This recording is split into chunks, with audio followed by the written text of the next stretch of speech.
Good morning. I'm Ronnie Dahl alongside Tyler Keith and the 89.3 Lakes FM and Civic Center TV studio here in West Bloomfield. Tyler, I have these funky hairs standing up. Do you guys ever worry about that stuff?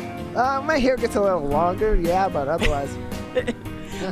I will say, I think your haircut looks snazzy. You got it last week. Looking good. How are you today? We made it to Wednesday. Getting there. We're getting there. I'm doing all right so far. I know it's a little gloomy outside. Yeah, just a little. But you know you're getting old when you're excited to see rain for your lawn. Tyler said, yeah, I'm not there yet. Not there, no. No. Good morning, everyone. Thank you so much for being with us on the Oakland County Megacast. We have a lot of great guests for you here today. We are going to be talking policing and college life, heading out to the campus. So we are hearing so much about this last week and into this week as so many students are returning to college campuses. So our own Erica Jones, she actually goes to the University of Miami. Go Canes, I'm saying that for my husband. So we are going to check in with her. She's actually been on campus for over a week now, I think. So we want to see how things are going on the college campuses and how they are dealing with things from a college student's perspective. So we're excited to have her back on the show. We're also going to be speaking with a DJ and a music guy. He's big into techno. Did you know that Detroit was the birth of techno music? Yes, I did. Yeah, okay. I didn't until I covered the techno festival. Yeah, it's a big hotbed for electronic music and techno. Yeah.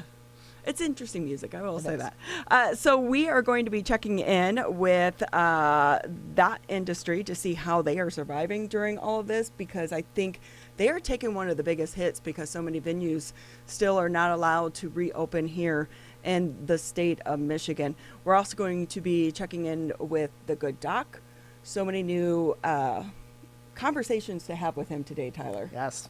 Yeah, there's a lot to talk about with kids going back to school, with people starting to take to the facial coverings in public, and which ones maybe are good, which ones maybe aren't so good. A lot to talk about with Dr. Taweel later on.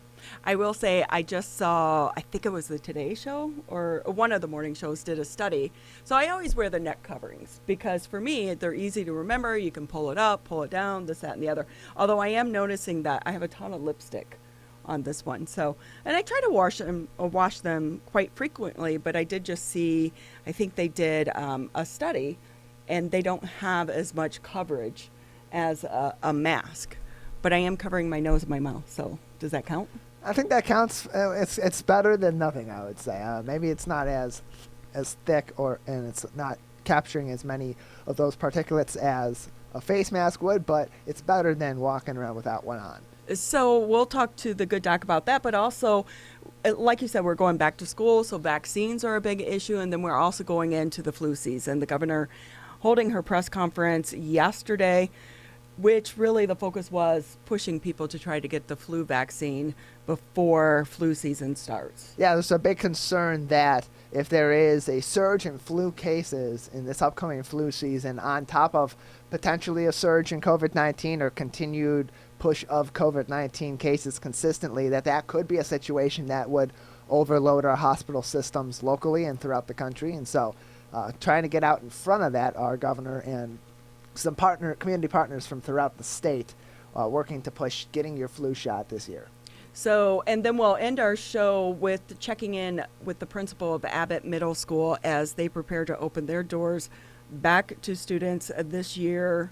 Remote learning, what's that look like? How are they doing on supplies? But also, teachers. There are so many teachers right now that just do not want to return to the classroom. So we have a lot ahead on the Oakland County Megacast, which, again, we want to thank everyone for tuning in here on the Oakland County Megacast. And as always, you can watch us on civiccentertv.com. The good thing about that is you can reach us anywhere, not just Oakland County, because we do have a lot of guests that aren't just Oakland County focused, because this pandemic does cross, county borders as well as state borders. And so that's why Civic Center TV is such a great way to watch us. Also, if you're on Facebook, you can always check out my Facebook, my journalist page. We are going to be streaming that live today on my page as well. And, of course, you can always listen to us on the radio, 89.3 Lakes FM and 88.1 FM, The Biff. You can watch us, for those that still have cable, Channel 15 on Comcast and Channel 8 or 99 on AT&T. Quickly, though, we want to go through our headlines to get you started today. And as, this changes every single day, Tyler. It does. We're almost 6 months into this, and every day it's something new and something different. And so that's why we try to keep you informed and have as many newsmakers on the show as possible. But every morning before we come into the studio, we do update our headlines. And really one of the big things that everyone is talking about was while the governor's press conference yesterday did focus on getting the flu vaccine, really it was her comment about being bullied that captured the headlines. Governor Whitmer had no announcements Tuesday on when gyms, theaters, bowling alleys, and other Michigan businesses that have been closed because of the coronavirus will be allowed to reopen. She said she's not going to be bullied into announcing such changes before it's safe to do so. She said she's going to continue to make decisions based on facts. Michigan is one of the only a handful of states, rather, that have not allowed those sectors to open in any capacity, at least down in this area. I do believe some of them have been allowed to reopen, some businesses, Yes. rather, in the northern part of the state. These businesses, though, not the news that they wanted to hear yesterday. I think that they were ready. They've been calling on the governor to try to sit down so that they can explain why they feel like it is safe for them to reopen, even in a partial capacity. And that just didn't happen yesterday. It seems like that dialogue just isn't there. From our conversations with the Bowling Association recently, from what happened yesterday and some of the comments that were made by the governor when she was asked about this, it seems like there isn't a desire for that dialogue from the state level, which is a concern definitely for these businesses who were expecting some good news yesterday, maybe no news, at worst, maybe no news at all. But comments like that make these businesses think that there isn't a chance that they're going to be opening anytime soon. And now that opens up a possibility that a lot of these businesses, bowling alleys in particular, dance studios that have been out of commission for a while and maybe haven't gone virtual, those are going to become in jeopardy here in the next week or two. Yeah, I had someone from the ice rink reach out to me, and hopefully we're going to try to get them on either this week or next week to talk. Some of these ice rinks are already closing because they've had to remain closed, and it's expensive. Rent's still due. Yeah. And also, I always have a frog in my throat so early in the morning. I had coffee this morning, too. You did. Interesting. I should be able to get it out. I try to talk before I get in here. Also making news today, college professors want classes to be remote. And more than 200 professors from colleges across the state have signed an open letter to the governor asking her to order Michigan colleges and universities to teach most classes online only. The letter acknowledges that some courses such as labs can't transition online as easily. So in those cases, the letter is asking the governor to order like COVID-19 testing requirements and contact tracing and quarantining. Outbreaks have been reported at colleges across the nation as well as here in Michigan as students return to campus. Your thoughts? I mean, this is your age group, Tyler. I still think that if it's a possibility to go entirely remote for these universities and not have students come back to campus and get out ahead of that early so that they're not making that decision after they've moved their life back up to campus, after they've moved into after they've signed rental agreements on apartments, after they have have prepared to move into the dorms. Do it early and just get out of the way. If you can get your students to a point where they are learning remotely, that's obviously going to be a lot better than putting anybody at even the slightest risk of being on campus, especially college students that are ultimately going to go out and party, are going to go out and socialize, and are not always going to, and by and large are not going to listen to regulations. Well, I'm excited to speak with our own Erica Jones on this topic because she's living it. So let's hear what it's like from the college student perspective.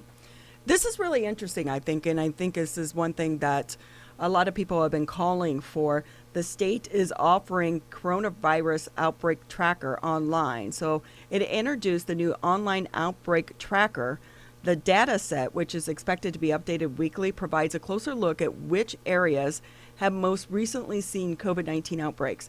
The information lists the outbreaks by region but does not offer specific locations. An outbreak is generally defined as an instance in which two or more cases are linked by a place and time, indicating a shared exposure outside of a household. I did check this out before we came into the studio today. Really, no surprise here, but 79 of the 222 outbreaks reported have been at long care facilities. I think the next number was 20 from social gatherings. Yeah, there definitely are certain areas of the state that are hotbeds for the spread of the virus and hotbeds for outbreaks. Good to see that we're having a way to track that so people can see where these outbreaks, these new outbreaks, are popping up throughout the state and have that information at their fingertips. It will be updated on a weekly basis on Michigan.gov's coronavirus page, which we have a link to on our coronavirus page. So we also here's some good news for music lovers, classical music lovers. DSO plans to return to Orchestra Hall. They're going to be taking the stage September 10th for a program of classical music, first in a series of Thursday and Friday night performances to be streamed live through year's end. For now, no audience present, though the DSO says limited tickets may become available at some point pending Michigan health guidelines. So many of these entities trying to become creative and survive as the crisis continues on. Yeah, they got to find a way to continue their operation on. At this point, you're 5 months in, 6 months into the whole deal, and you have to be able to be flexible. You have to be able to pivot and make new decisions about how you're going to continue programming, continue business, to be able to bring whatever revenue possible that you can bring in under the circumstances that are in place for the public safety. So you'll find those stories and more on civiccentertv.com. Just click on coronavirus, and that's where we put the headlines each and every morning. But let's go ahead and shift a little bit, because this next guest, important person doing a lot of great things for our community, but this is a tough time to be in law enforcement. We call for help, they respond, even in the pandemic. But being a police officer, Tyler, right now is not easy. Let's bring in Captain Dan Edwards with the Bloomfield Township Police Department. Good morning. How are you? Morning, Ronnie. I'm doing well. How are you? Thank you for taking time out of your schedule to be with us on the Megacast. Well, thanks for having me and giving me a chance to talk to our community. I have to tell you, this is such a hard time when we think we're managing, George Floyd and what happened. And I don't mean managing, but I mean reaching out to the community to try to build those bridges. Then this happens in Wisconsin and new protest. And does it feel like you're starting from square one at trying to explain your purpose to the community? Yes, this has created a lot of extra stress for us in law enforcement. And I think Chief James Craig in Detroit is a great example of what law enforcement needs to do. He has created a great relationship with his community, and every time there's a major incident with his officers in the city, he's in front of the news media, letting them know exactly what happened. And unfortunately, a lot of times the officers did something inappropriate, and he's the first one to call out his officers that they made a mistake and they need to be held accountable. And there's a lot of pressure on police administration to not do that, to wait until they get all the facts. And the prosecutor is the one that ultimately makes the decision as to whether an officer is going to get charged or not. But Chief James Craig, I think, has been a leader in the nation as to getting in front of this and building a great reputation in his community. And I think law enforcement executives everywhere need to take that lead. And I've been watching the news of what's going on in Wisconsin, and I don't know all of the facts that happened there. And I've heard a couple rumors that the person that was shot, the victim, that he may have had a knife and may have made threats that he was going to go back to his car and get a gun. And if you watch the video without that information, the video is it's atrocious, and it looks very inappropriate. But if the victim did have a knife and he did make a statement that he was going to go back and get a gun out of his car and shoot officers, which is some of the rumors that I've heard, I think that would completely change the scenario and would change people's opinion of what happened. And I just on the news this morning when I was looking at it, I read a statement that said the police are still investigating this matter and they weren't going to comment on it. And that puts the nation in a tough spot. If there is additional information, I think it would help everybody to know, if the officers made a mistake and they need to be held accountable, that's one thing. If they were acting appropriately, I think we all deserve to know that. And it's a tough spot that police administrators are put in between the prosecutor's office and trying to do the right job and get the right information out. But I think we owe it to our community to get that information out as quick as we can. Yeah, I think the way police departments respond to these incidents now, the old rules no longer apply. You have to get in front of that camera as soon as possible. And even if you say, hey, I don't know everything that happened, let's do an investigation. Because, and like you said, Chief Craig has been really good at that. I mean, we had it just this past weekend where 42 people were arrested in the city of Detroit.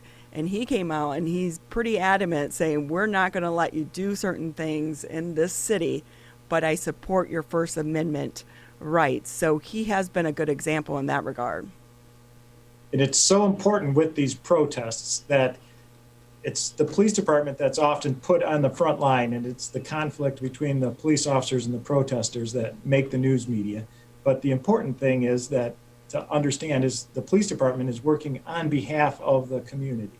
And we need to, ahead of time, which we do in protests, is to get the elected officials involved in the protest and to get the community stakeholders, the business owners, and the people in the community that this is going to affect, and get their input onto how they think we should respond to this. And how we have to, they're not going to take over the city of Detroit, but Chief James Craig says, and I'm sure he got some input from some stakeholders and some elected officials as to, this is the appropriate thing for the police response to be.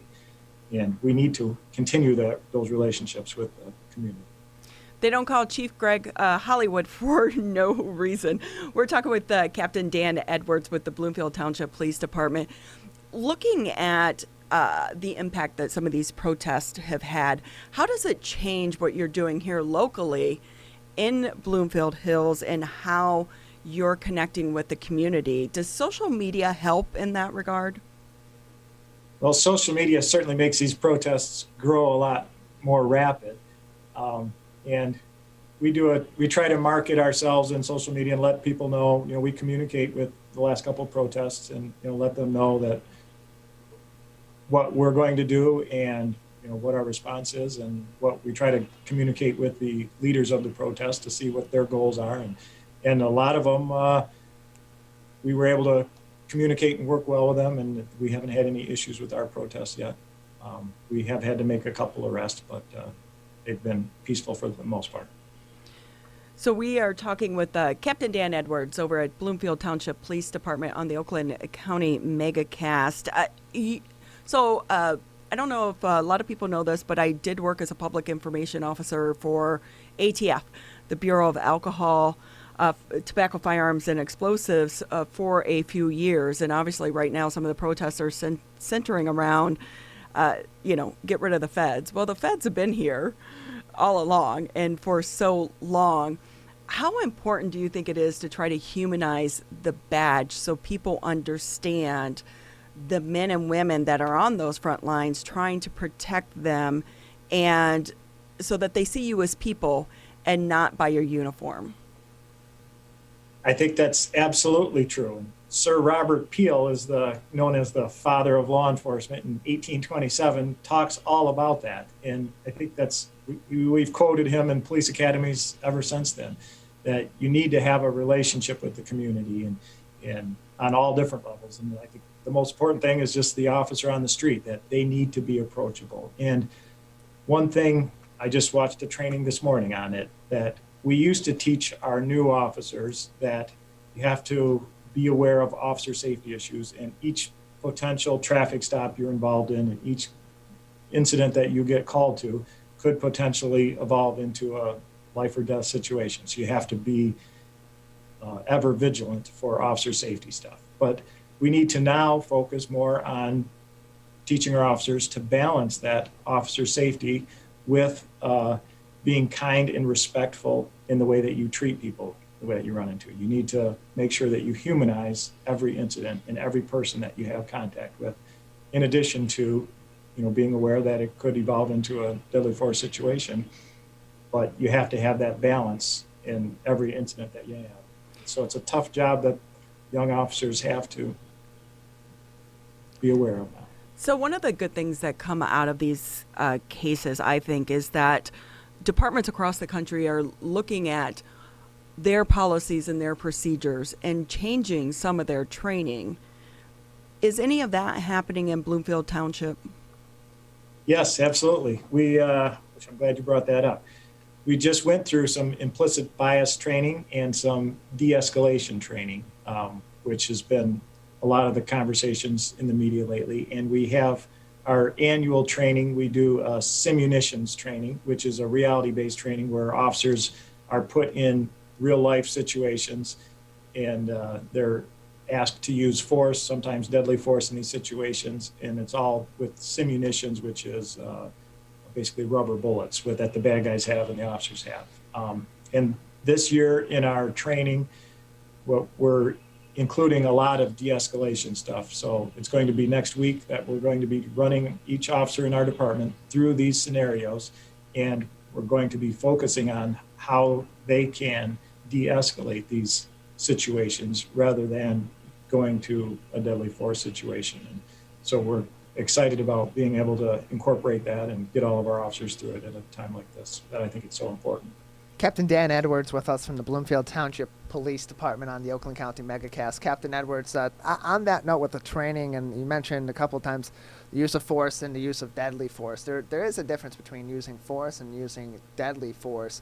From a police perspective, where is that line drawn? I think the people of all communities are curious, especially in the times that we're in now, where that line is drawn between we need to use force to change the dynamics of the situation or deadly force is necessary in order to resolve the situation. Well, the Supreme Court has made the rule that we all have to follow, which says you have to consider the totality of the circumstance, and you have to consider the rapidly evolving nature of the incident, and you have to consider the circumstances of what it is. It can be a life and death situation that the officer is confronted with, and you cannot judge it with the hindsight of 2020. You have to consider it from the perspective of that person in that situation at that time. And so the incident at Wisconsin that we talked about earlier, where the part of the video that I saw, the officers were down on the ground struggling with the person, and then he got up and walked back to his car. And based on that video, you could certainly look at it two different ways. If the words that were said and if he had something in his hand, the totality of the circumstances would be completely different. So it's easy to judge it with the hindsight of 2020 and to say that, oh gosh, he could have done something different, but you have to consider the totality of the circumstances and what that officer was thinking at that time. I hope that explains it. One of the things I think that helped get us here is law enforcement. There has been a code of silence. So maybe an officer witnessed a fellow officer doing something that was inappropriate or even illegal, but there was a code of silence. You didn't say, you didn't tell, and that has helped erode the confidence in police departments across the country. Do you think we're going to see that change now? Because with cell phone cameras, everyone's recording at all times. Absolutely, that's changing. Yeah, cell phones have helped to make officers a lot more accountable for their actions. And so have body-worn cameras that the police officers are wearing. And we've also done our part on that. We just enacted a new policy that has just gone out within the last couple of weeks that says that officers have a duty to intervene. Anytime that they see another police officer violating a law or violating one of our policies, they have a duty to intervene in, number one, stopping the action, and in number two, in reporting the action directly to the chief of police or to the administration of the department. And we will be training on that, where we've already got that policy out, and we're letting our officers know that exactly what we expect, and that the code of silence that you speak of is, we're in a time where that's not acceptable, and it has never been acceptable. But I guess it takes a little pressure from the public to make sure that we are holding ourselves accountable, and I'm proud to say that we're there, we're doing that. So, Captain Dan Edwards with us. What do you see the future of law enforcement? Hard to recruit right now, I would imagine. It's definitely made changes in the number of people that want to be police officers now, and yeah, a lot of people are looking to retire and move on out of law enforcement now. And yeah, it's certainly a stressful time, but there's a lot of industries that are really stressful right now. You know, my heart goes out to a lot of the small businesses in our community, I know, that are struggling also. So can you talk a little bit about diversity in your department?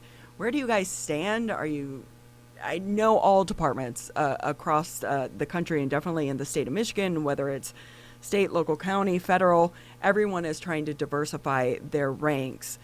Where does your department stand in having a workforce that is diverse? Because I think a lot of times we can put these policies in place, but unless we actually can touch the hearts of people from different backgrounds and different cultures, they're just words.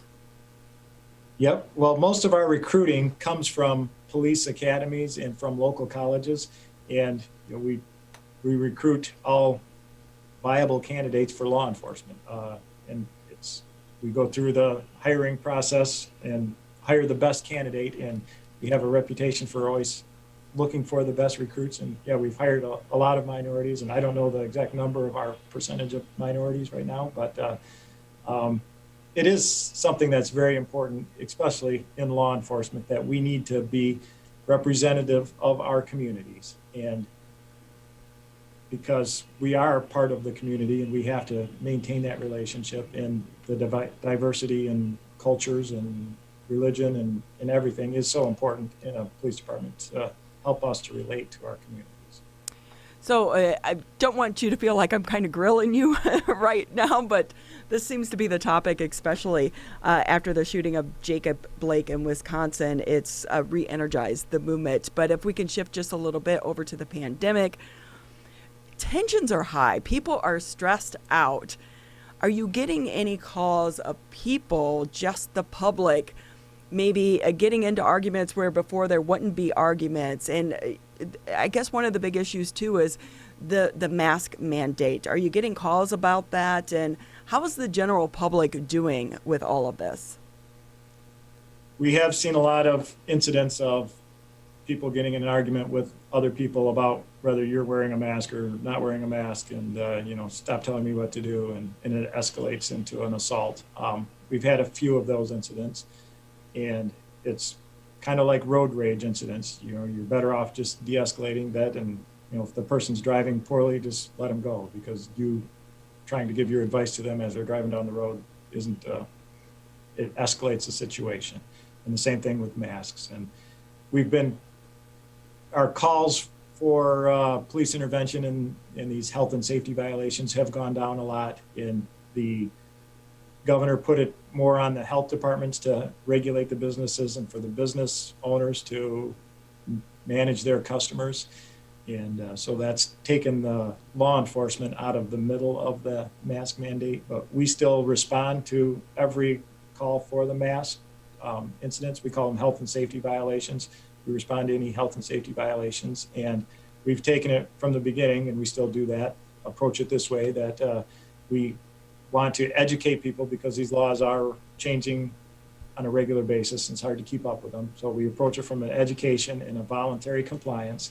And if we can't get that, we document it in a police incident report as to what the circumstances are, and then if necessary, we can turn that over to the Attorney General or to the Health Department for follow-up. And we've worked closely with the Health Department on several cases. It's just kind of crazy that we have come to this as a community and as a society. Real quickly for you, the Dream Cruise that was canceled, that wasn't really canceled, that turned out to be a Dream Cruise. How was it for you? Well, I was very happy that it worked out exactly the way it did. Yes, it was officially canceled, and we didn't have any vendors, and it was a more limited crowd along the streets, but all the nice-looking cars were out there, and people got to enjoy it, and it was a good break for everybody to get out and enjoy a nice summer night and see it. And I think it was canceled. That was completely appropriate, and the crowds that were there, they were social distancing and wearing masks, and I think it was a great weekend for everybody. Yeah, speaking with people that attended, they felt like it actually went back to the roots and the true spirit of the Dream Cruise, which was to see cars and talk about cars. Yep, and we had a fairly heavy law enforcement presence because we're concerned about people starting drag racing and burning out and running into crowds, and it just kind of, with that many people and that much excitement in the air, it can easily get turned in the wrong direction. But it wasn't at all, and we kept our same law enforcement presence there just in case it was going off in the wrong direction. But it was a great weekend. Well, Captain Dan, we appreciate you being on the show. Real quickly before we let you go, kids are going back to school. What do you want people to know from your standpoint? It's hard to know now which schools are in session, which schools aren't in session, because typically at this time of the year, the warnings go out to, hey, watch for kids walking to school or being on their bikes, things of that nature, the increased traffic of children. From a law enforcement standpoint, what's going on in your world with that? Well, I'm glad to say that these decisions are all up to each individual school district, and the school district is making all the choices as to how the kids have to come in. And from a law enforcement standpoint, we are not getting in the middle of any of the school choices. And so I think we've had very few calls. We had a couple calls originally with some people weren't following all the rules at the schools, but I don't see this as being a law enforcement issue at all, and so I'm very happy about that. Thank you so much, Captain Dan Edwards. Before we let you go, anything that we didn't touch on that you think the people of the community want to know from the Bloomfield Township Police Department? I just want to thank you for giving me an opportunity to come on and just talk about the local news of the day and giving our department an opportunity to connect with our community and let them know what we're all about, and I appreciate that. Well, you're always welcome to join us on the Megacast anytime, and thank you to you and all of the men and women over there at the Bloomfield Township Police Department for all that you do for our community. We appreciate it. We are going to take a quick break here on the Oakland County Megacast, and when we come back, we are going to be speaking with our own Erica Jones. She's living life down in Miami as a college student right now, but it's a much different year on the college campuses. So we're going to check in with her when we come back in just a few moments. Michigan, we're calling on you to save lives. Don't ignore it. Don't let it go to voicemail. It's urgent. In fact, it's critical. Because if you've been in close contact with someone who tests positive for COVID-19, you may have been exposed to the virus. And you could get a call from My COVID Help or your local health department. So please answer the call to learn how to protect yourself, your family, and friends. We're calling on you to stop the spread of COVID-19, to make it safe to reopen businesses and help Michigan move forward. So if you get a call from My COVID Help or your local health department, you may have been exposed to someone with COVID-19. To protect us all, answer the call. Learn more at michigan.gov/containcovid. A message from the Michigan Department of Health and Human Services. Hi, my name is Kurt Lawson, and I'm the Public Information Officer for West Bloomfield Township. We wanted to reach out to you, our older adults, to provide information that you may find useful during this difficult time. We want to ensure you that West Bloomfield Town Hall, our Waters and Utility Department, West Bloomfield Parks, and our police and fire departments continue to work hard on your behalf. Information and resources can be found on the Township website, the police Facebook and Twitter, or call West Bloomfield Park's COVID-19 Help Hotline. Please remember to keep your social distance of at least 6 feet, wear facial coverings when you leave your home, and wash your hands for at least 20 seconds with soap. These precautions will help keep you safe during these difficult times.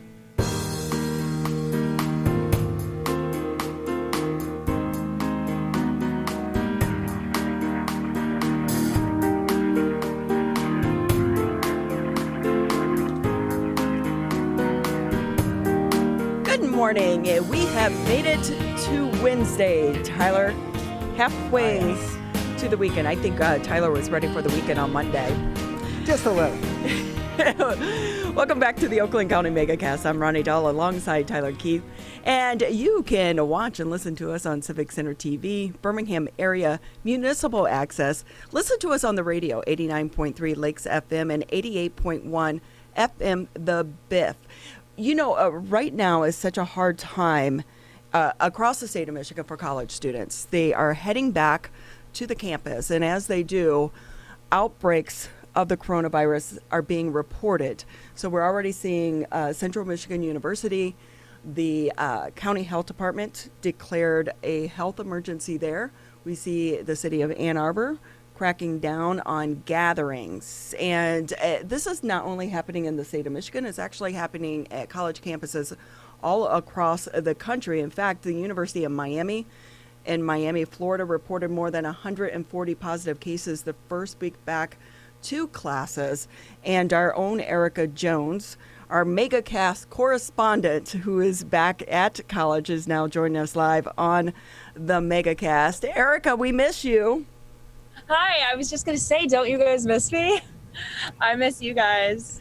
It seems like that is like a Photoshop backdrop, but I'm sure it's just you're outside right now, right? It's beautiful. Yeah, I was just going to say, I sat down here. I was trying to look for a good background, and I was like, wow, this really looks like one of those Photoshopped ones. But no, this is real. You can see the fountain back there. It's absolutely beautiful outside. I really haven't gotten the opportunity to spend a lot of time outside on campus this year like I normally do, and just appreciating how beautiful it is, because as you can see, everywhere on campus, even outside, we have to wear masks, and it's so hot, especially this time of year. So it is a little bit uncomfortable, but I definitely wanted to sit out here this morning. So Erica, tell us, what has it been like for you to go back? I know you were anxious about actually returning to campus. What's it been like? It's been different, definitely very different. I definitely think I underestimated how different things would be. I know our president spoke a lot, and he was very confident about having a very different campus environment and how he would make sure that things were able to run smoothly. But I didn't really think it would necessarily happen, to be completely honest. And then I got here, I remember last Monday, my first day of classes, I walked on campus and I was like, wow, it feels like a Saturday today. No one's here. Everyone was wearing a mask. And like I said, even if you're not in class, even if you're outside, you have to be wearing a mask. I actually, just this morning when I sat down here, a couple of my close friends, here, I'll introduce you guys real quick. Hey. This is Howdy. Matthew. Hi, friends. So we're sitting out here. They were just having a quick bite to eat, and even we have to wear masks. So really everywhere you are, you can take them off for a second to have a drink, but that's about it. So yeah, just hanging out outside, wearing masks. So yeah, like I said, definitely a huge adjustment from what we're used to seeing on college campuses, at least here in Miami. Erica, you need to push your friends into service and have them be your camera operator. Yeah, I know, for real. Definitely. So tell us. I'm sorry, go ahead. Oh, my friend Malcolm was saying how he has some experience using tripods. So tell us, do you have classes in the actual classroom, or most of yours remote right now?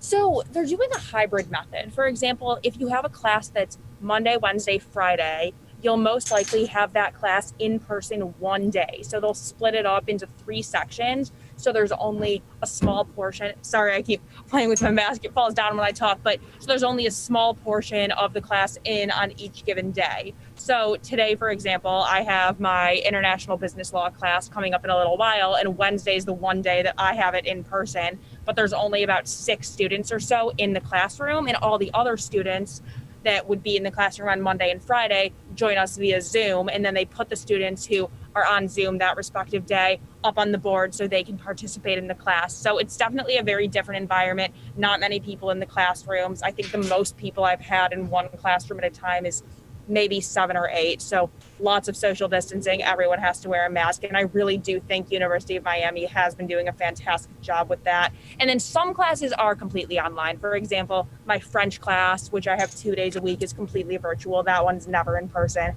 But other than that, all my classes are at least 1 day a week in person, and then the other days on Zoom. So when you're on campus or in the classrooms, do you feel safe? Are you okay with being back in person? Yeah, definitely. I feel safe because, like I said, the campus environment is so different. It's honestly dead.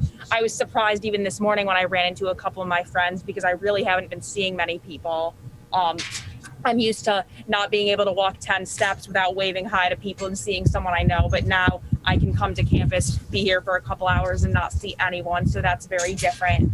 I wish all my classes were in person. I understand that's not the case, but I really do not enjoy Zoom classes. I just feel very unproductive when I have classes on Zoom. It's hard when you're sitting in your living room doing class. It's just definitely a different feeling, and it's hard to remember that you're in school and you need to focus, but I understand that that's the reality of the world right now and we need to do that. So it's definitely an adjustment. And sorry, there was some music going on, but yeah, it's definitely very different from what we're used to seeing. Erica Jones with us, an Oakland County Megacast correspondent and a University of Miami student with us on the Oakland County Megacast. Erica, definitely a stark difference between what's going on in the state of Michigan right now and what's going on in the state of Florida right now regarding coronavirus and regarding the response to the COVID-19 pandemic. What are some of those differences that you've noticed, having gone from a state that's been very strict and stringent with their regulations and their reaction to the state of Florida, where things have been a little bit more relaxed overall in their reaction to COVID-19? Mm-hmm.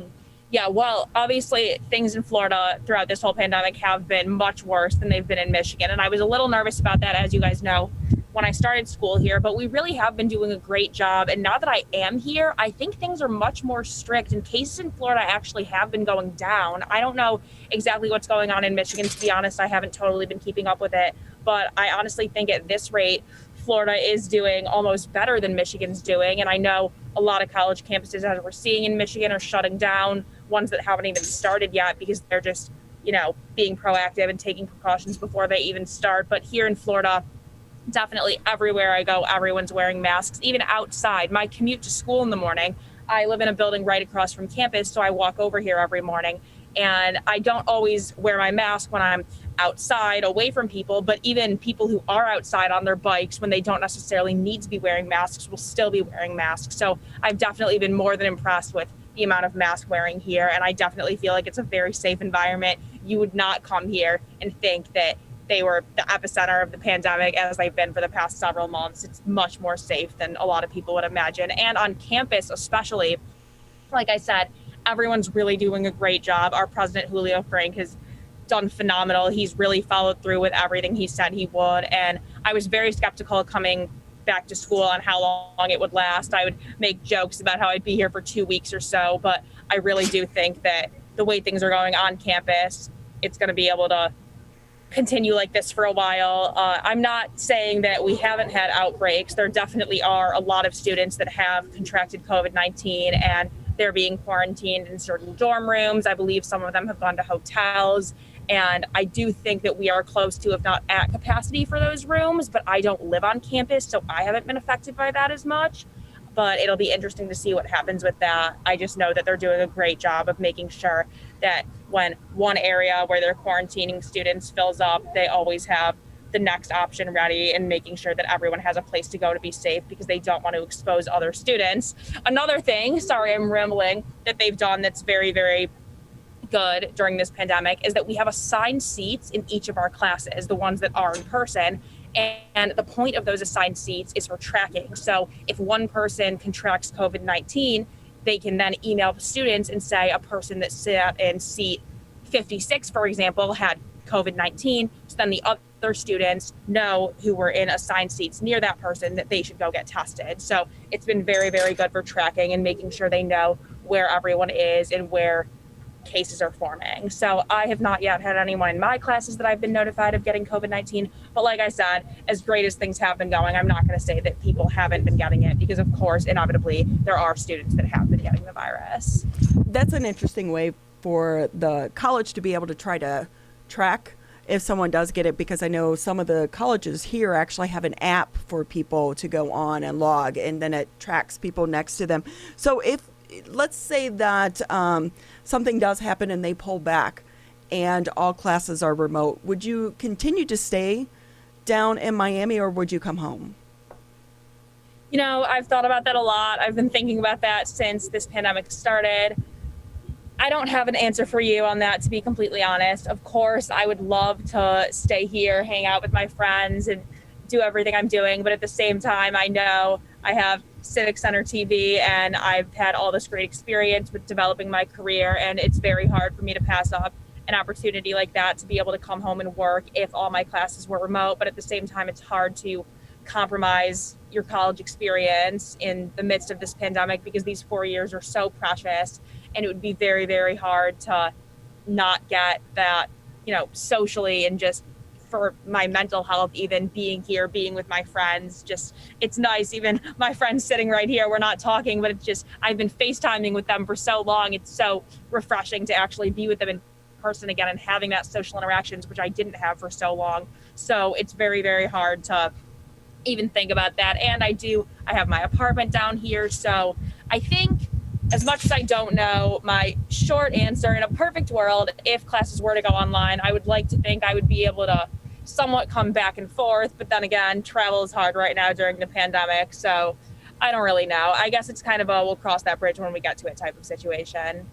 Erica, a lot of students are going back to school in various places, whether it be down in Miami, down in Florida, like where you're at, or back in many of the schools here in Michigan and in southeastern Michigan. What advice do you have for returning students, or even college students that are starting their first semesters in these situations, to navigate the situation that they're in and still enjoy that college experience, albeit safely? You know, don't be stupid is my best advice. We all know the power's really within us. It's within the students. If I wasn't wearing this mask right now, if no one around me was wearing the mask right now, this would be spreading a lot more rapidly. And it's interesting, all the signs we have around campus say help slow the spread. They don't say help stop the spread, because we know it's inevitable that cases are going to spread. But by wearing masks, social distancing, following the necessary precautions, we can help slow it, which will keep us in classes for longer. And washing our hands, that's so important too. We don't think about it enough, but just anywhere you go, wash your hands. Stop by the bathroom to wash your hands. At any given time you eat something, wash your hands in between classes. It seriously makes such a difference. I'm actually taking a public health class this semester, which has been really cool during this crazy time in the world. And just last class, we were talking about how big of a difference it actually does make to wash your hands everywhere you go and wearing masks. So stuff like that. And I just think, you know, for incoming freshmen especially, my heart goes out to them. Not being able to have the normal college experience is so hard for them. But there were some students here that the first week or so they moved into their dorm. They had a party in their tiny little shoebox dorm with like 15 people, and they posted it everywhere, and they got in serious trouble. I know they were suspended.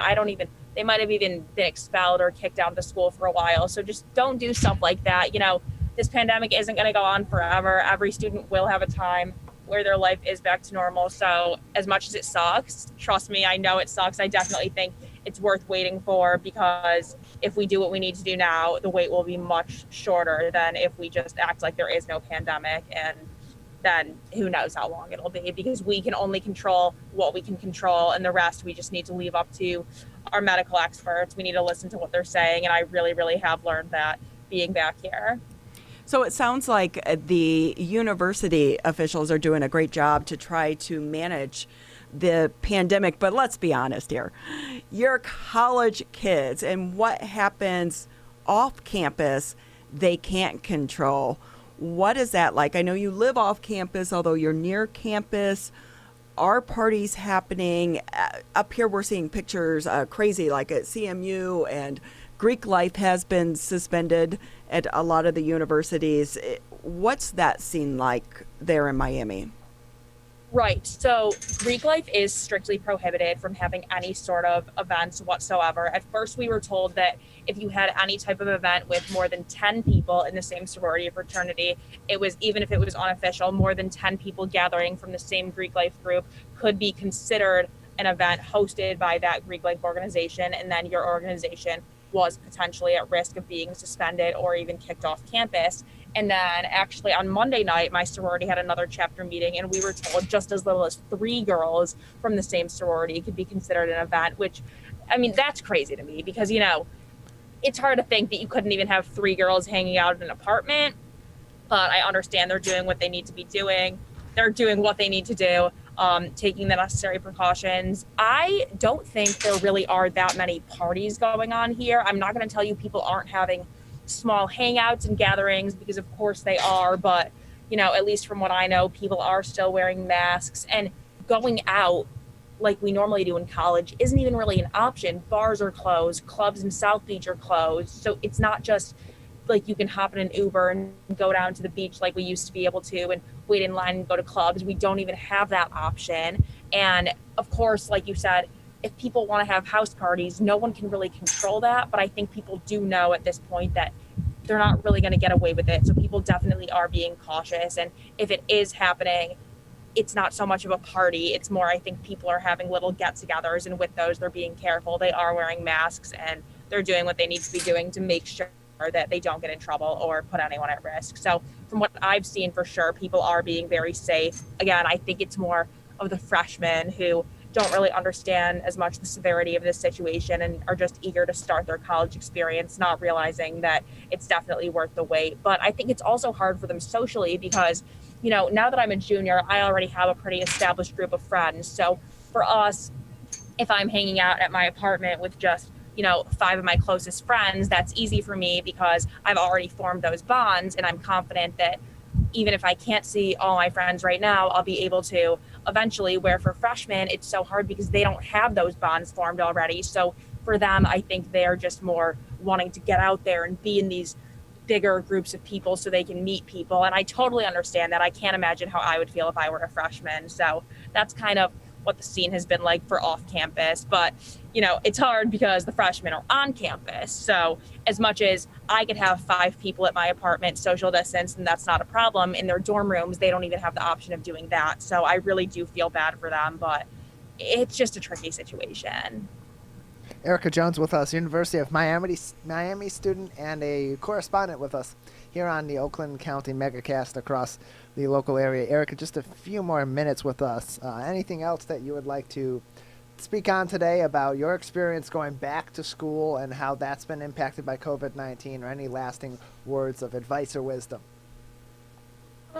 You know, my friends are just heading out back to the bookstore. Actually, I know you talked about, this isn't really advice or anything, but you talked about how some other schools are doing symptom trackers on their phones. We're actually doing that too. So when I walked into the bookstore the other day, I think I had to buy a couple pens or something, they made me pull out my phone, show them my symptom tracker to make sure that I had taken care of that. So we are doing that even on top of the assigned seats. And then other advice, again, like I said, just don't be dumb. Do what you're told. If someone tells you to wear a mask, wear a mask. It's much easier for me to say it because on my campus, it is a private school. So they've been able to regulate us a lot more than they would be able to at a lot of public universities. And I think that's made things a lot easier for us. We have people walking all around campus. If you even step foot on campus not wearing a mask, someone will come up to you within your first 10 steps and tell you to put on a mask. But for students that don't have as strict of guidelines like that, you just need to be self-disciplined. And I think self-discipline is such an important thing. You need to understand that if it's a Tuesday night, it's okay to sit home for once and just hang out with your roommates and not try and find a way to go out and party, because like I said, the longer we're able to do that, the quicker this will go by, and we will be able to get back to normal college life like everyone wants. So my best advice is just be smart. Don't be stupid. Don't do things. Everyone knows what they should and shouldn't be doing during this time. And I don't really think being naive is an excuse anymore. This has been going on for long enough. People know. No one's really naive to this anymore unless you've been living under a rock. You know the basic things like wearing a mask, washing your hands. And I'm no medical expert, but I'm living in it. I know what's going on. I don't want to have to leave my beautiful campus, and I don't think anyone else wants to either. So definitely just do what you need to do and be respectful of, the faculty. I think it's definitely underestimated how hard faculty and administrative people on these campuses have been working to make sure that students are safe and want to get back here. And no one wants to be the person no one wants to be the university that's the reason that, 10 more universities have to start a domino effect of closing. So just do what you need to be doing. Hey, Erica, real quick before we let you go, a couple questions. One, did you have to get a COVID test before you went? And tell us a little bit more about the app. Is it required, and how does it work?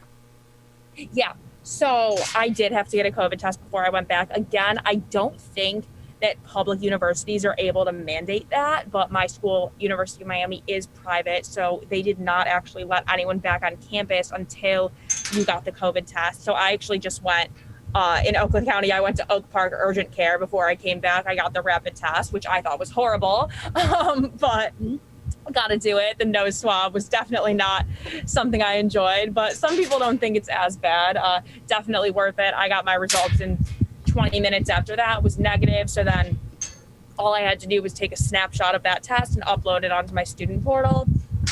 For students that didn't want to necessarily go on site to get tested, you could also order a kit from the university to test yourself. So a lot of students did that option. I didn't do that just because I didn't necessarily trust myself to properly administer the test on my own. And that did make me a little nervous that they were doing that, because if I don't trust myself to do it on my own, I'm sure there were a lot of students that didn't necessarily do that properly, just because, again, we're not medical experts. So I was a little surprised that the school was offering that as an option for students to do testing on their own. And I think that could have almost given us a false hope or perspective on how low our cases were. So it'll be interesting to see within the next couple weeks if that did have an impact, if there were some false negatives or positives there because students were doing it themselves, to see how that changes. But I didn't do that, so I don't really know. I do have a couple friends that did that, and they said that it wasn't that bad, because if you're doing the test yourself, when you're sticking it up your nose, if you feel a little bit of resistance, you're going to pull it out. But if someone else is doing it for you, they're going to make sure that they get it as far up as they need to get the proper results. So that's something interesting. And then your other question, as far as the app goes, you just go onto it right now. I can't get back into it again today, but it just asks you basic questions about your symptoms, making sure you don't have any of the basic COVID symptoms, just checking in to make sure that you're feeling okay. And just honestly, if anything, I think it's more of a reminder to make sure that you're not stepping foot on campus and putting other students in danger if you are experiencing any of those symptoms, because you might not necessarily be thinking about it when you wake up in the morning, and then you'll get here, go on your phone, maybe read a couple of them and be like, wow, maybe I do have a little bit of a sore throat today or something like that. So definitely just an extra reminder to think twice about those things that you normally wouldn't think about. Erica Jones with us on the Oakland County Megacast. It's so good to get the chance to talk with you. And thanks for sharing your insight and your experience with everyone back home here in Oakland County.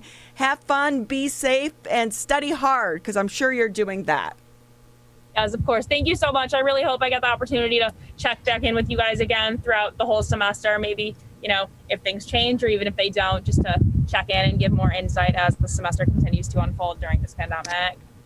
Thanks so much. Erica Jones with us on the Oakland County Megacast. We're going to take a quick break, and then when we come back, we are going to shift focus a little bit, and we are going to talk about the music industry. How is this working in this time of the pandemic?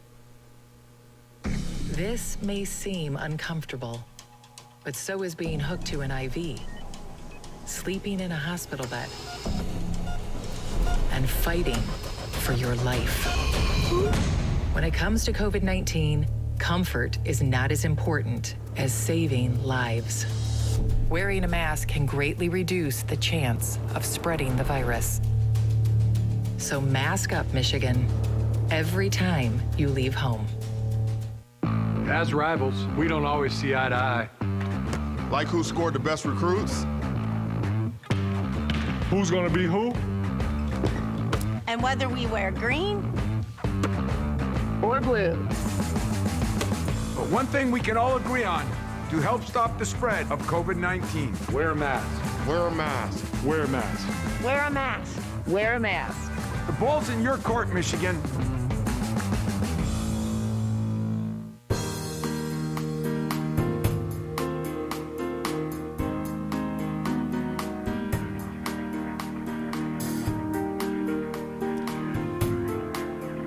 Thank you for tuning back in with us on the Oakland County Megacast. I'm Ronnie Dahl alongside Tyler Keith. You're listening to 89.3 WBLD Orchard Lake, 88.1 WBFH Bloomfield Hills.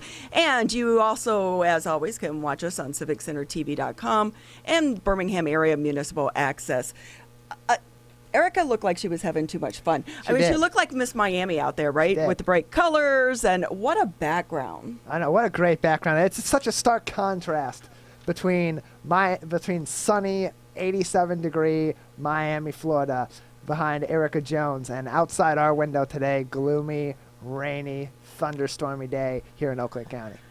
Oh, life of a college kid. Yes. If we could only go back, Tyler. If we could only go If back. I will say, I'm looking at our next guest via Zoom, and not a sunshine backdrop, but I'm telling you, you've got one of the coolest looking backdrops for all the music people. Brian Cage with us, producer and DJ on the Oakland County Megacast. Good morning. How are you? Good morning. How are you? I think a lot of people don't understand or don't realize that Detroit is techno. Oh, yeah. Detroit is the birthplace of techno. Started here in the early 80s, actually late 70s, early 80s, by three black guys, Juan Atkins, Derek May, and Kevin Saunderson. And it kind of, it was an underground thing here. They had underground dance parties, and then it got very popular in Europe, and then the rest is history, and here we are. It's one thing for it to start here in Detroit, but how has it continued to be such an attraction for people all over the world? I've covered the techno, the music festival, and people come from all over the world to attend it. Yeah, absolutely.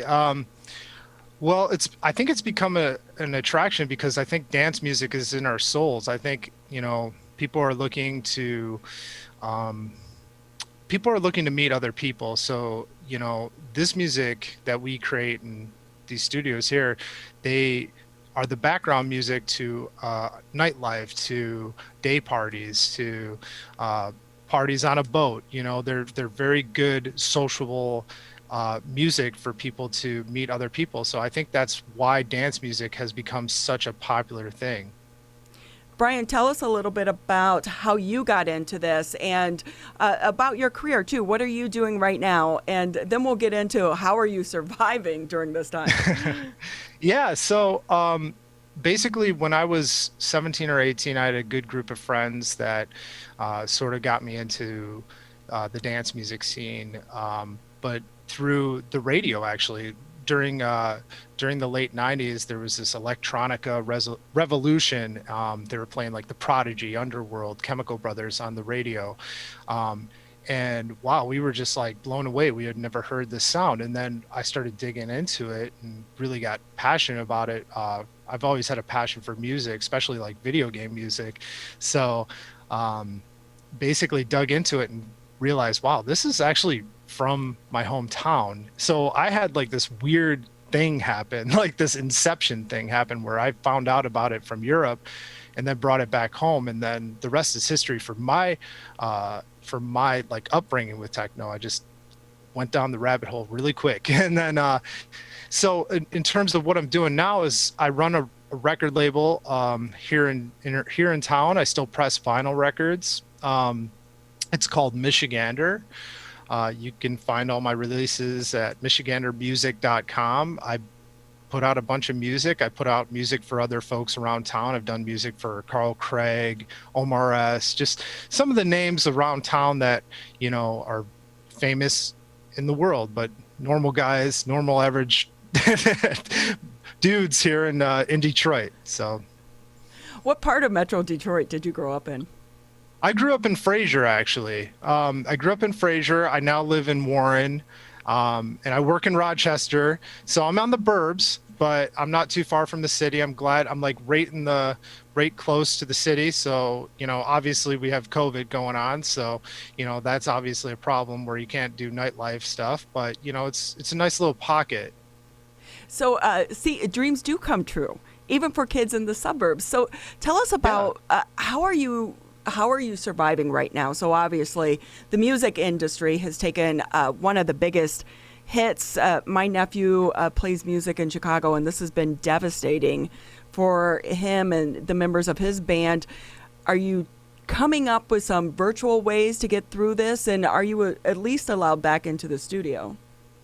Well, yeah, absolutely. This is my studio, right? So, I mean, I built this over many of years, working. I have a day job. I work for Oakland University. I teach kids video production, and I also help do audio and video production stuff for the university. So that really helps. This is kind of like my hobby turned into like my half career, you know? So this is like something that I do on the side, but it's definitely enveloped a lot of my life.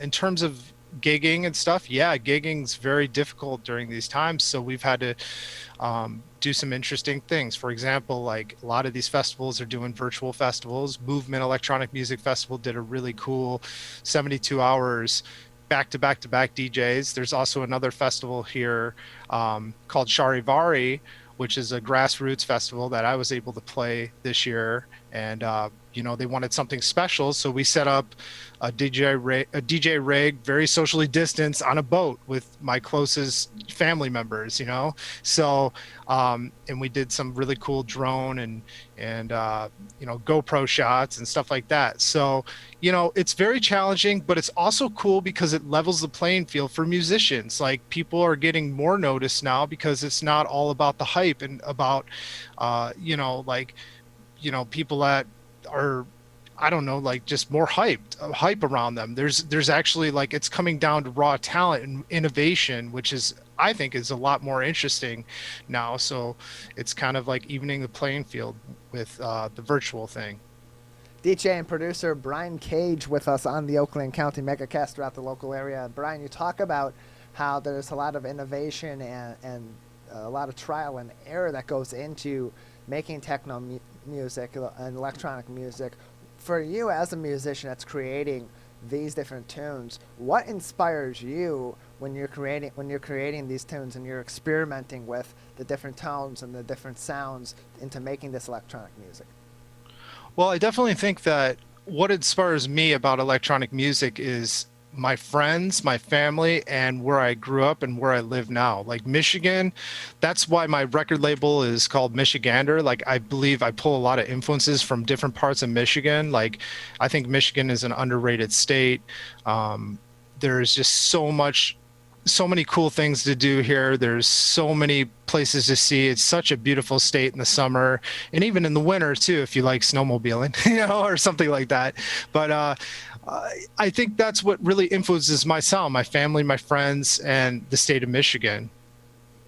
You know, so you're also a teacher, and I look at how much technology has changed, probably just even from the 90s when you got into this.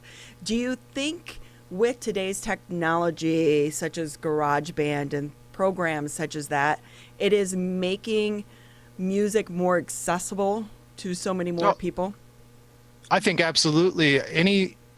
All these computers, everything that, I mean, you see a lot of analog gear back here, but everything that you can do in music is on the computer. So laptops are getting cheaper, iPads are available, Microsoft Surfaces, you know, everything can be done on something like this, you know, these days, these telephones. So I think that it's really interesting to see. And it's also cool because it's not about like what gear you have. It's about what you have in your brain and what kind of passion you have to do this. So we are speaking with Brian Cage. You are a producer, a DJ, and a teacher. That's quite the life and quite the career that you have. Yeah. Going forward, how much longer do you think some of these music venues can stay closed and still survive? It's going to be a difficult thing. I've been trying to donate some of my time to help some of these venues around town that are, famous for dance music nights and doing what I can to help them. But it's a difficult situation. I know there's a lot of funding opportunities available to small businesses. I hope that we all come through this and are able to get back to what we all do best, and that's playing music, performing music, and socializing with people. So I don't know. I cannot give you an answer for that. That's a very difficult question. Yeah, I know it's so hard because musicians and DJs feed off of the energy of a crowd. So if you're kind of focused right now, shifting back into the studio, anything new coming out that people should look forward to? Yeah, actually, I have 2 new records out right now. One is called Reality Ahead, which I wrote down during lockdown. It's on my label called Michigander Music at michigandermusic.com. And it's, there's a track called That Woman from Michigan, which features the governor, on vocals, which is pretty cool. And we also have another record that just came out on a Belgium label called Cassette Cuts, which I recorded on cassette tape and then re-recorded it into my computer. And that's out, and that's called Cassette Cuts, and it's on We Play House Records. Okay, I'm wondering where you even found the equipment on a cassette to be able to make that. Remember doing mixtapes back in the day, and you were like pushing the 2 buttons at once? Was it kind of like that? Yeah, kind of. It's like they make these cassette recorders. It's actually sitting, or it's over there somewhere, but it's actually a multi-track recorder. So, you get your different parts and you record right into the tape cassette and you hit record, and then basically it gives that tape sound, that warm, saturated analog sound.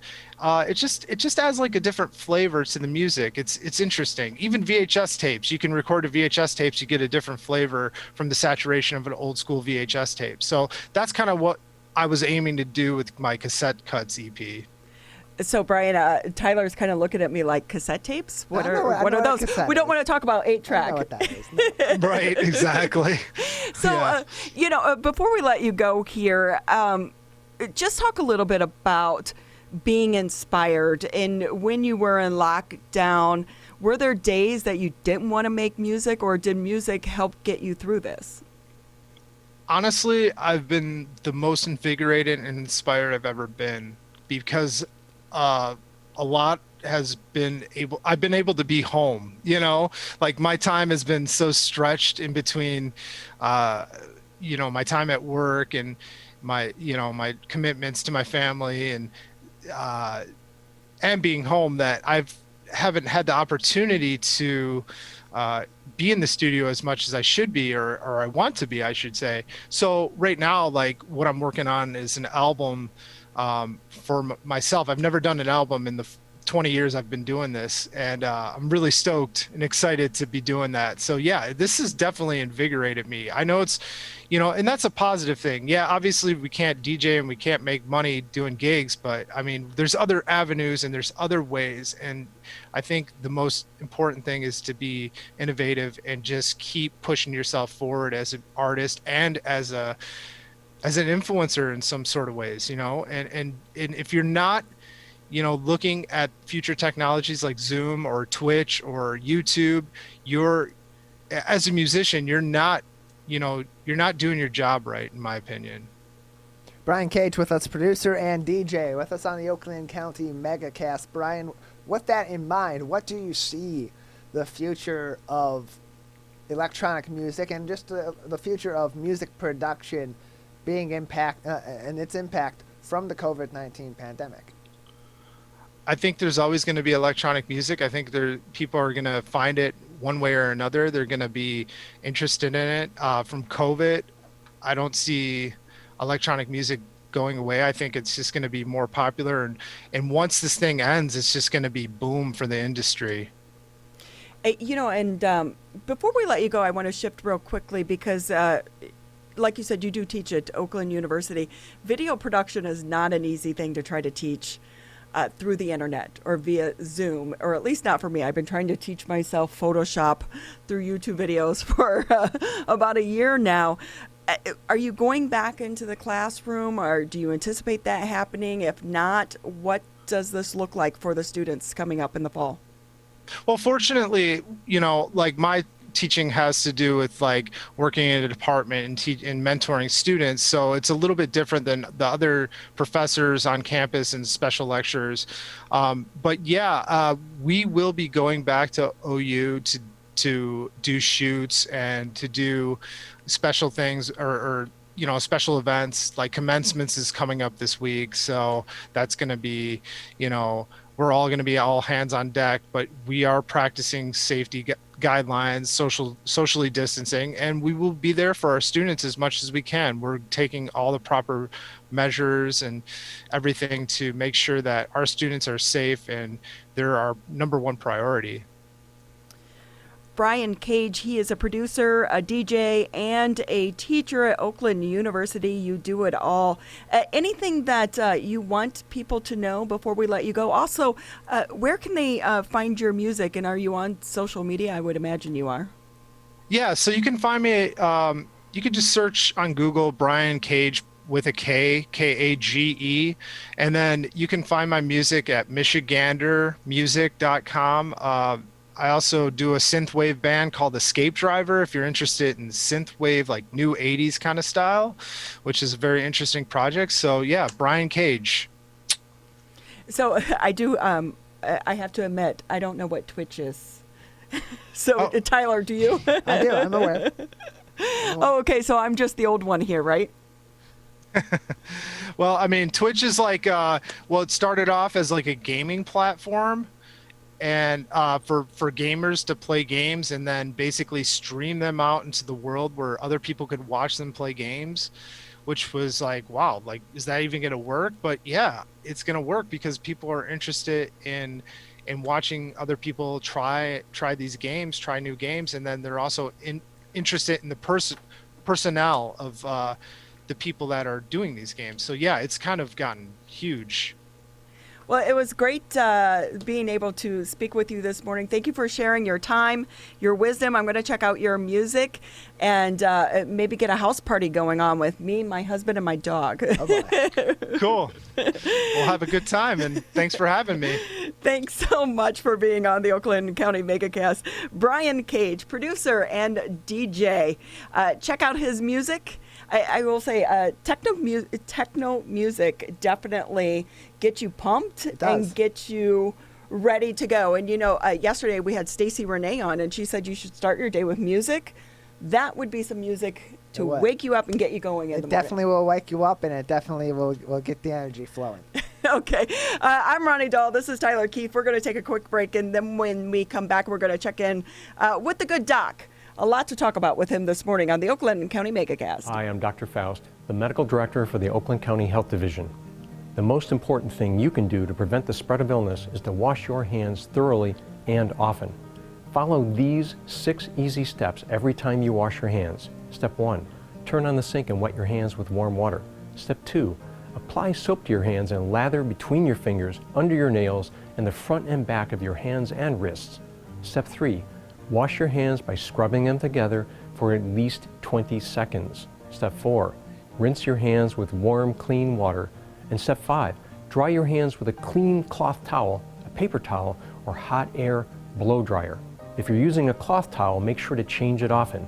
For handheld faucets, turn off the water using a paper towel instead of your bare hand. Step 6, if you're using a paper towel, throw it away. Practice healthy habits like washing your hands after coughing or sneezing into them to keep you and others healthy. Go to oakgov.com/health or call Nurse on Call at 1-800-848-5533 to learn more. Michigan, the coronavirus pandemic has put us all to the test. And now it's time to put COVID-19 to the test.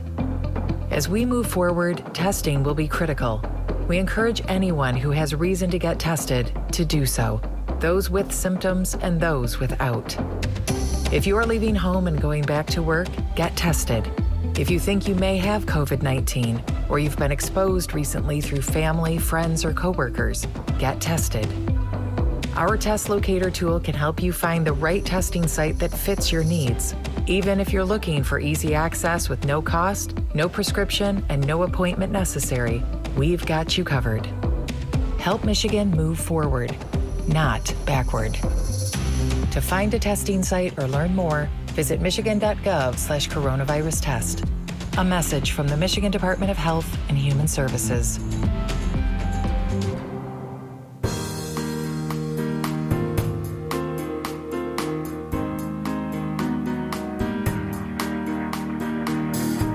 There for a moment as I try to push all the buttons, Tyler.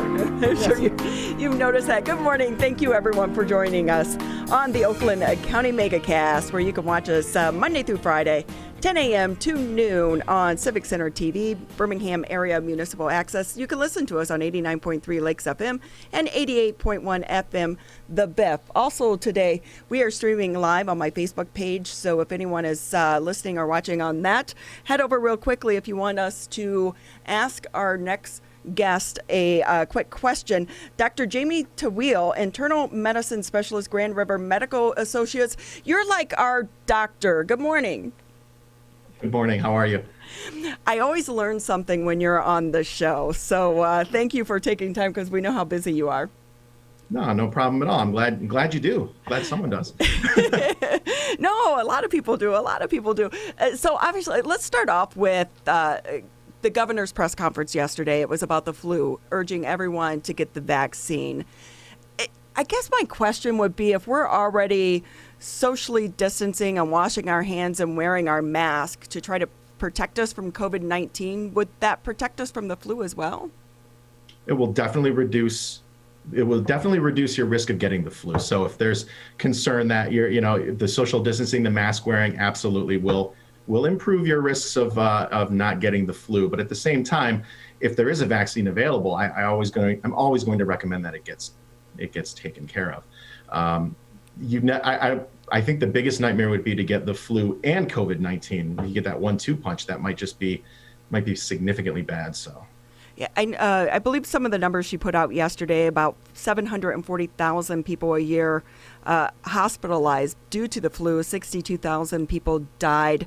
I think it was from October 2019 to April 2020. We know the flu is out there, and I think a lot of times we forget that the flu can be deadly as well. Should people be panicking as we go into flu season on top of COVID? Well, I would never advocate for panic, so please don't panic. I think as long as we can take the best precautions that we can reduce the amount of anxiety that's out there. The one thing that people often do is when they compare COVID to the flu, they compare flu deaths versus COVID deaths. But what they're not doing is they're not realizing that they're two separate things. So the deaths from COVID are what's the word I'm looking for? They're not going to take the place of flu deaths. They're going to be in addition to, there's a separate thing. So you got to be cautious with that. I think that the good thing about having a flu vaccine is that it does reduce your risk for flu, so that when you are getting vaccinated and you're exercising those precautions, I think that the panic that's out there should be mitigated a bit, and everybody will feel a lot better about things. I hope I'm making sense with all of this. In other words, the flu is something that we are prepared for. And at the same time, we also have the vaccine to hopefully reduce the amount of infections. And I think that's gonna definitely, and I think COVID's also brought some awareness out there. I've had more patients ask for flu vaccines this year than I ever have before. So I think this is gonna be a benefit. You are making sense. I'm one of those people that needles scare me. So I will admit I've never had the flu vaccine. For people like me, should this be the year that we actually get it, though? I'm going to take it one step further and say every year should be the year you get it. I know people have their thoughts on vaccines, but as a medical professional, and I look at the data, I always think that every single person should be able to get vaccinated if they can. I also respect the patient's right if they do not want the vaccine. I'm not going to be a bully. I'm not going to argue with them. People are adults and are capable of making their own decisions, and I certainly am going to try my hardest to give them my point of view, but I'm always going to recommend strongly that you stay up to date on all appropriate immunizations, not only for yourself, but for the better of the community. So Dr. Taweel, on that note, you mentioned that you're getting more people inquiring about getting their flu shot this year with all the circumstances that we're under. In terms of other vaccinations, we've seen in the past few months that there have been concerns that people have not been going back to the doctors and getting updated on their latest vaccines, particularly kids, and now with them returning to school. What's your update on that front? Are people going back and starting to catch up on some of those vaccinations that maybe they missed in the earlier portions of the pandemic? Well, I don't see children in my practice, so unfortunately I'm not 100% up to date on whether or not kids are asking for vaccines or not. I do adult medicine primarily. But I think, from March till now, I think people that are going to see their pediatricians are getting the appropriate vaccines as necessary. I think, vaccines are essentially given at certain milestones in your life. And I think that patients, specifically children, are getting those vaccinations. I don't think that there's a schedule that they have to hit that they're going to miss when they go to, that they're going to miss for school next year, if that makes any sense at all. So can we talk mask for a moment?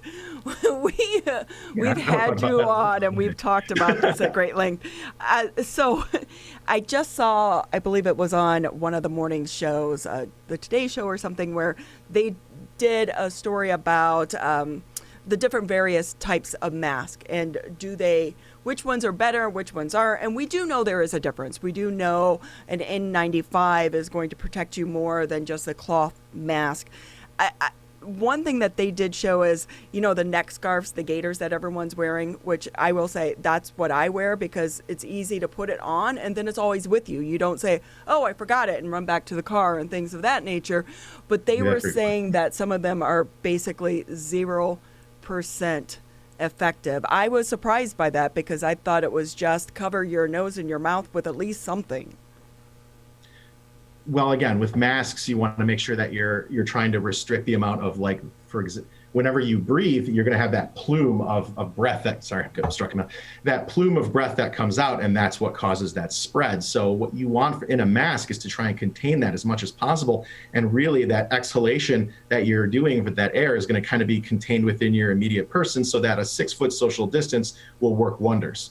As opposed to someone, just think of it as audio. Like if you're screaming, everyone around you can hear you, but if you're muffled, you have to get much closer in order to be able to hear somebody, if that comparison holds any water. So I think those masks that are really, really thin are more or less just kind of calming you down from a visual perspective. But, if you can blow a candle out that's, immediately in front of you, then you're able to project that breath. You're able to project that potential for COVID-19 spread. And it's going to be something that's going to be a little bit damaging. So you'd want to try to do something a little bit more thicker, but again, anything is going to work. If I'm always going to recommend the best mask you could possibly get, but if you're going to get someone who's going to refuse at all costs to get a mask that's going to clamp on their ears and cause them discomfort and make them feel restricted, and if those little masks are a little bit better, it's negligible, but I would just want you to wear something. I don't want people to not wear anything.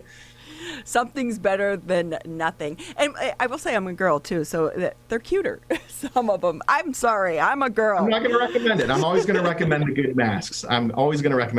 But if you're a person that's just absolutely not going to wear one, if that's the only thing you're willing to do, then I'll take it over nothing. So as we head back into school, we're starting to see these outbreaks.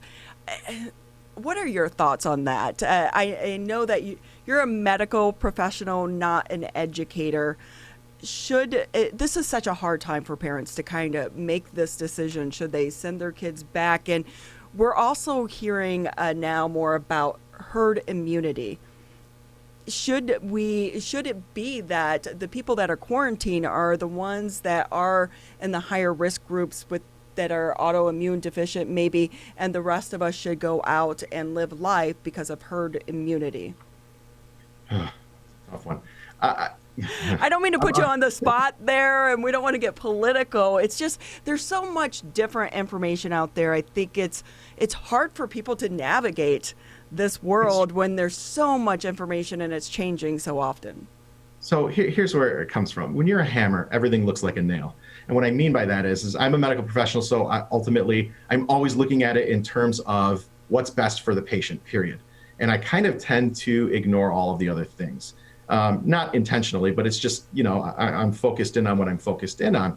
So when it comes to, if people always ask me, reopening schools, is that a good idea? In my opinion, until we get a vaccine, if we waited this long, let's just stretch this a little more. I would love to be able to get a vaccine first and try to avoid as much infection as possible. So, but I also realize that is completely difficult for a lot of this world to accommodate. And I'm not ignorant to that fact, but at the same time, my opinion is basically going to be from my point of view.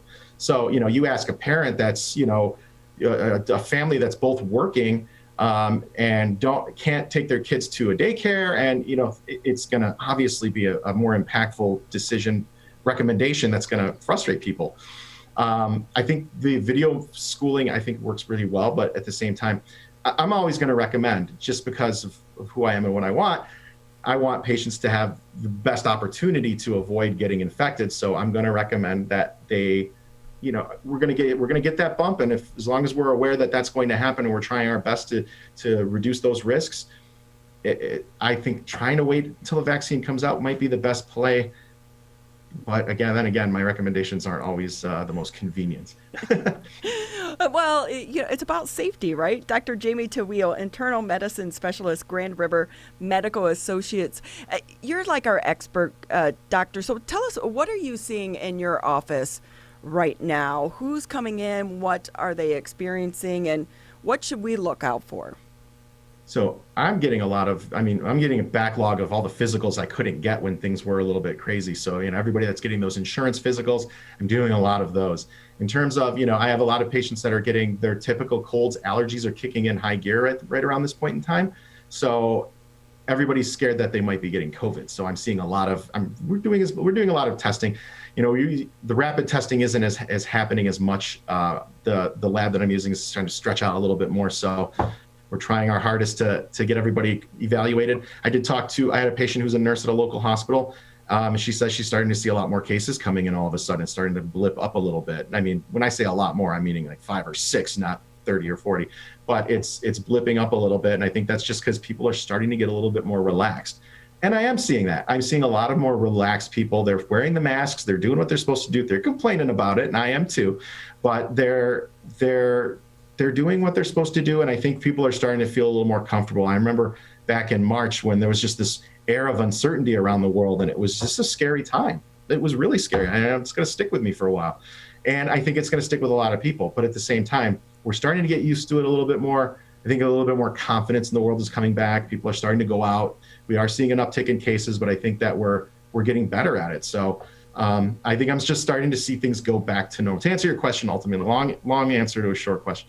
I'm seeing things kind of trending back to normal with a little bit of more heightened awareness that their symptoms might be COVID related.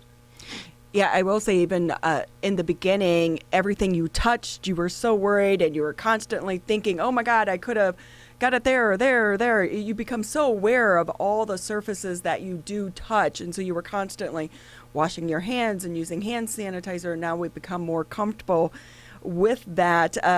But I will say it is allergy season, like you mentioned. And every time you get a sneeze or runny nose, how do you know the difference between allergies and it could be the onset of COVID? I mean, if we're just a regular person, is it that if you're a person who normally gets allergies during this time, then it's probably allergies? Yeah, I mean, there's a saying in medicine that common things are common. So if it's more likely to be what it is than something a little bit more insidious. However, there's always the risk that COVID is out there. I remember when COVID first hit, we were wiping down grocery bags as we were getting, you know what I mean? But now we're not doing that as much. So there is a chance that it can spread. What would set, people know themselves. I often have patients that come in and tell me what they already have. They're like, oh, this is my sinuses. It happens every year at exactly this time. Give me what I need, blah, blah, blah. And that, that works out well. But if for patients that are having a really hard time trying to figure out whether or not this is something simple or COVID, I think your biggest giveaway is going to be a fever. If you're having a fever, that's usually the big, not the ultimate sign, but that's something that's really telling.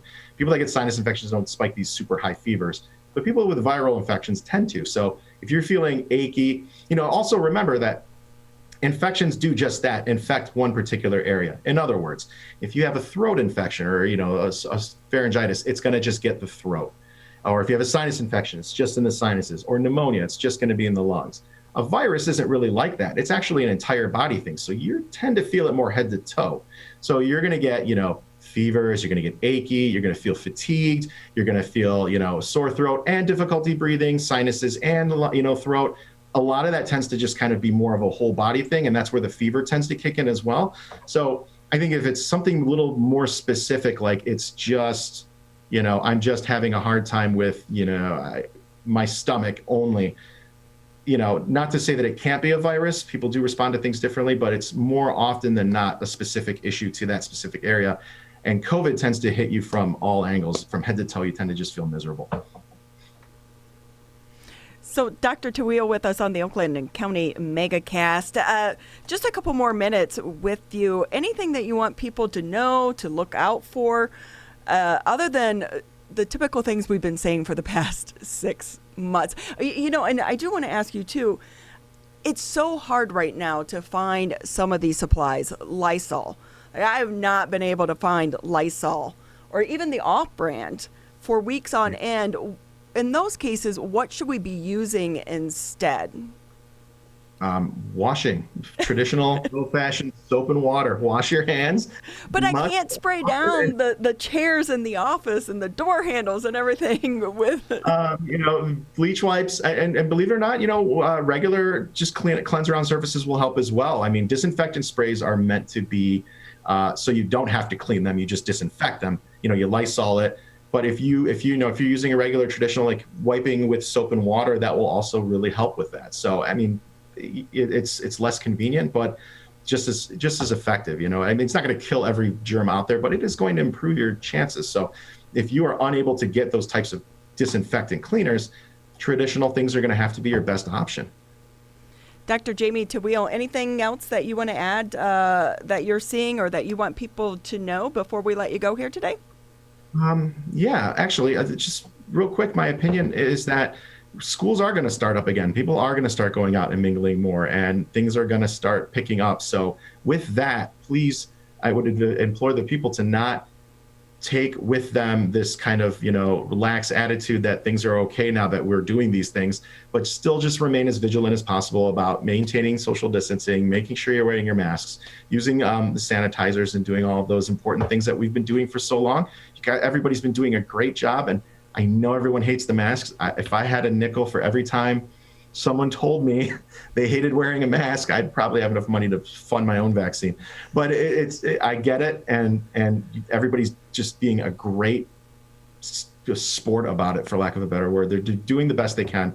Keep it up. Where I think this is the home stretch, and I have a feeling I'm hopeful that there will be a vaccine sometime at the beginning of next year, and I think we can just hold this off long enough and finally just avoid a lot of unnecessary deaths, quite frankly.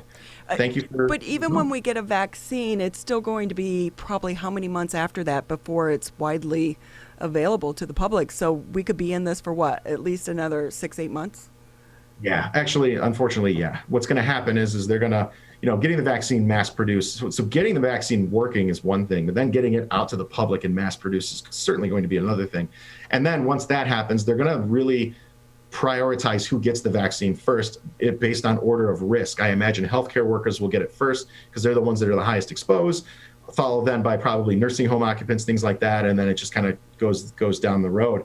But I think once the vaccine hits, I have no doubt in my mind that companies will really, really push to get it out there so that, obviously they can inoculate the society as quickly as possible and everybody will do a lot better. But there's going to be a delay. So, there's going to be a significant time frame between announcement of a vaccine and, you being able to go to your local wherever and get it injected. So it's going to be a bit, but I think they're going to move swift. I mean, I think we're all aware of how important this is. So hopefully we can get some improvement. So get used to those masks. I think it's going to be one of those things where people are going to wear it even after this for a period of time. Some of them will, not all of them certainly, but I think there are going to be people that just have been impacted by this to a degree. I mean, the thoughts.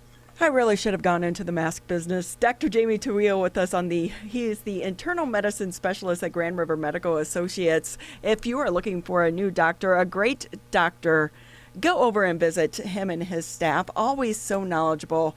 We appreciate your time here on the Oakland County Megacast. We're going to take a quick break here, and then when we come back, we are going to check in with an area principal as they get prepared to head back to the classroom. You're listening and watching the Oakland County Megacast. Michigan, we still need to stay careful because we don't want to go backwards. Back to where we started. So keep standing 6 feet apart. Keep wearing a mask in public. And if you have symptoms, talk to a healthcare provider about getting tested.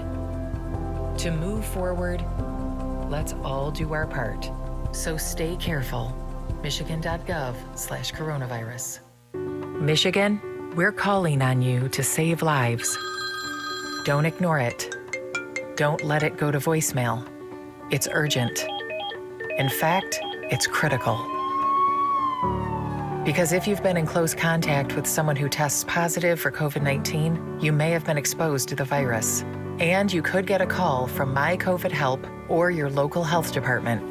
So please answer the call to learn how to protect yourself, your family, and friends. We're calling on you to stop the spread of COVID-19, to make it safe to reopen businesses and help Michigan move forward. So if you get a call from My COVID Help or your local health department, you may have been exposed to someone with COVID-19. To protect us all, answer the call. Learn more at michigan.gov/contain-COVID. A message from the Michigan Department of Health and Human Services.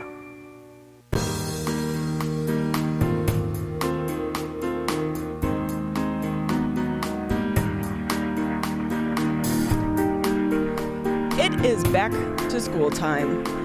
This year, though, like no other back to school period.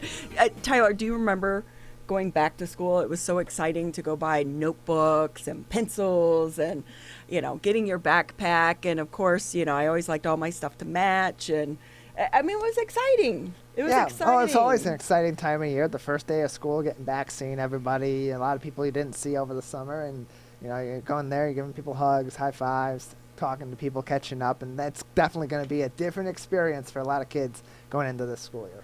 Yeah, what I used to do is you get your new school clothes, I would wait a few days, like a week, wear my old clothes, and then after all the kids already wore all their new school clothes, I would break out mine. I told them. But just think about it. So a lot of kids right now, their parents are at least saving in that area, because if you're studying remotely, that at least saves on the clothing budget. But of course, that money is being spent on so many other things, such as laptops and printer paper and all these other things. It's been a crazy, crazy time for our educators as they get ready to head back into the classrooms or even remote learning going into the fall semester. So let's go ahead and our last guest with us today, Amy Hughes, principal over at Abbott Middle School, which is right there in my neighborhood. Thank you for being with us on the Oakland County Megacast. Thank you so much. And I think I'm going to correct you right off the bat, because we are referring to ourselves as West Bloomfield Middle School now, because 2 weeks ago, Orchard Lake Middle School and Abbott merged a year earlier than we thought we were going to. So we kind of call ourselves West Bloomfield Middle School, so our Orchard Lake kids from down the street feel like they're a part of our building. So how is that going to work? We were planning the merger a little bit more slowly, but with how we were starting the school year, and we started a school called Lakers Online for our parents who didn't feel comfortable about sending their students back to school in person. So we surveyed our community rather early, and we found out that around 30% of our parents wanted their kids to go online. And so as we were enrolling students in this Laker Online K through 12 school, which is all virtual, we saw our numbers start to drop at the middle schools. And so Orchard Lake ended up with about 200 students. We ended up with around 500. And so the district said about 2.5 weeks ago, hey, let's just put them together this year. Let's rip off the Band-Aid. And we were supposed to only have all 6th graders this year come to our building. 7th and 8th graders were going to stay at Orchard Lake Middle School. But we decided with the numbers plummeting, we just put them all together. And so the construction on the new building can kind of go ahead. So it's nice to have everybody under one roof. I don't have to go back and forth between both buildings. And that happened 2 weeks ago. So we scratched our master schedule, made a completely whole new master schedule, and then we actually made another schedule based on how we are splitting the kids in half. So half our kids are going in the morning cohort and the other half are going in the afternoon. So how is it going? It's going. It's crazy. Yeah, I think that's one thing that we've all learned during this crisis is you just have to go with the flow. And today's plan may not be tomorrow's plan. It may not even be the plan in 2 hours from now. Pivot, adjust, pivot, adjust. And West Bloomfield School District has been great at doing that. Yeah, that's the new buzzword, pivot. And I think if I never hear that again in my life, I'll be happy. But even as yesterday, last night, we were calling teachers saying, hey, we have to collapse some of your sections and we need you to teach an hour for Lakers Online. So talk about, not only us as administration, the secretarial staff having to readjust. I'm calling teachers at night and they're like, no problem. What do you need me to do? They've been awesome. So yes, pivot, adjust. Those are the words. I want precedented. I want something precedented. If we only get through this, I think the biggest concern for so many parents, what happens if there is an outbreak at the school? What's that going to look like? Will you have to then go remote? Yeah, so I will tell you, we have done everything in our power to hopefully that will not happen. And part of that is how we've scheduled kids. And so half of our student body is going to be coming in the morning. So they'll start at 7:50 in the morning and they're only here until 10:30. And that's Monday, Tuesday, Thursdays, and Fridays. Wednesday is all remote learning for everyone. So we're out of the building and they're deep cleaning the building. Students have to wear masks, staff have to wear masks the entire time that they're in the building. The building will be misted or fogged in between the cohorts. The custodial staff has been touch cleaning, high touch surfaces, and kids do not move. Once they get here, they go to one classroom and with a class about 15 kids. So when we measured our classrooms, we said 6 feet apart is around, at the most, 15 kids in a classroom. In our science labs, we can fit up to 18. So maybe we do have a couple cohorts with 18 kids in there. Everyone has a seating chart. Students don't move. The teachers move into the classroom. So if I'm a student in the morning cohort, I start out in room 2A. I have my math teacher first. They teach me for 40 minutes. Then they move and I have my history teacher come in. Then I have my science. Then I have my language arts. So I have my 4 core classes and then I leave. There's a seating chart. So if anyone, let's say a family member comes up positive, we can say, what is exposure? Exposure is within 6 feet apart for a duration of 15 minutes or more. So we don't have to quarantine an entire class. We can quarantine maybe the kids around them, but not an entire class. So we've done everything we possibly could to mitigate that. But we know that it's a chance, and we're ready for it if it happens. We're ready to teach virtually, but the idea is not to be teaching virtually to an entire school, just maybe certain cohorts. So as the principal, what is your biggest concern? Or are there so many? Yeah. So my biggest concern is our staying right now is 2 hours, 2 days, 2 weeks. So right now, my biggest concern is making sure that kids get here tomorrow off the bus and where they're supposed to be. That's my biggest concern, honestly, and safely, and that and that kids feel when they come here, like you were talking about the first day of school. So I think our kids are feeling like they're excited about their first day of school. It's going to look different than they've ever had before, but this is still their first day for some sixth graders. It's their first day of middle school, and they're excited to see their friends. And the reality is they're going to see 15 of their classmates for the entire day. And coming in and out of the building, they may see more, but at least they're with teachers who are excited to see them, who have been planning all summer for this to happen, who are, I think the kids right now, the biggest thing is not the clothes shopping, but the mask shopping. How do you bedazzle your mask? So my biggest concern is making sure they get here safely and where they're supposed to be. That's my biggest concern right now. So you all have been working so incredibly hard since March to get to this day. You've done all this work. You put the policies and procedures in place. At the end of the day, they're still kids. How do you keep them socially distant and to follow this? And, and it might be that you can control it at the school level, but then if they walk home, they tend to, still, get close and walk together and things of that nature. So you can't control all of it.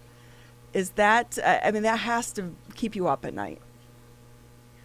So we do talk about that, the irony of what all the things that we're doing in school to make sure that they're socially distant. And the second they get off that bus, they're at each other's houses playing video games and whatever. But that's, we've promised the parents that when they're here, that we will do whatever we can to make sure that they are safe, they're not being exposed, they're doing what they're supposed to be doing. And we do know that they're middle school kids, and we play the what if game all the time. What if this happens? What if this happens? So we have plans in place for a lot of things that we know kids are going to do. Kids may pull down their mask. Kids may get closer than they're supposed to. So that's just conversations that we have right at the moment. So we set clear expectations at the beginning. We get their buy-in. We say, hey, you guys, doesn't wearing a mask suck sometimes? Like, we hate it too, but we really want you to be in school. We want you to stay here. And so in order for that to happen, this is all the things that we need to do to make that happen. And if kids see that you understand what they're going for and you feel the same way, they're kind of like, I can do that. I can do that for 2.5 hours. Because Mrs. Hughes is doing it and she already told me she hates it too. So, but I can do that because I want to be here and I want to make sure that that I'm doing the right thing so that all of us can stay here. I always say I can't think of, I can't say this on camera, I can't think of the things that kids are going to think of that we're going to have to tell them not to do. There's too many. Right. They think if you think you've got all the list of what you should tell them not to do, and they the next day come up with the greatest things that you have to say, I wish I would have had that on my list to tell you not to do. So, we're middle school, we go with the flow. Anyone who works in middle school knows this age group is special and unique, and they've got a lot of energy. And, we're just used to middle schoolers. We love them, and we just go with the flow. Whatever they come up with, we're gonna be there to talk to them about it and say, how can we do this differently? Because this isn't working. Principal Hughes, we have about 30 seconds left with you. Quickly, everything is changing so rapidly. Anything that you need to get out there to the parents and to the students? Oh gosh, so many things. I understand that we send out emails daily to parents about what's going to be going on in the school, and just if you could keep up with our emails and our communication. I know that we have not done like an orientation, but when we go back to phase 5, because we know that this is all temporary, and we will be going back to 5 days in-person learning, hopefully sooner rather than later. But when that happens, just, if you have any questions, or just don't hesitate to call us, to text us, to communicate with us and let us know. But we know this is all temporary, and send your kids to school saying this is another exciting adventure, and what a cool thing to to be able to do, because we are one of the few schools in Oakland County that are bringing kids back to school face to face. And I think that if they see that we can do it, I think you'll start to see other districts following suit. Thank you so much, Principal Hughes with the new West Bloomfield Middle School. Thank you for being with us on the Oakland County Megacast. We're actually going to wrap things up just a few minutes early here on the Oakland County Megacast, but want to thank everyone on the team for helping us bring you this exciting and informative Megacast this afternoon. I'm Ronnie Dahl alongside Tyler Keefe, and this is the Oakland County Megacast.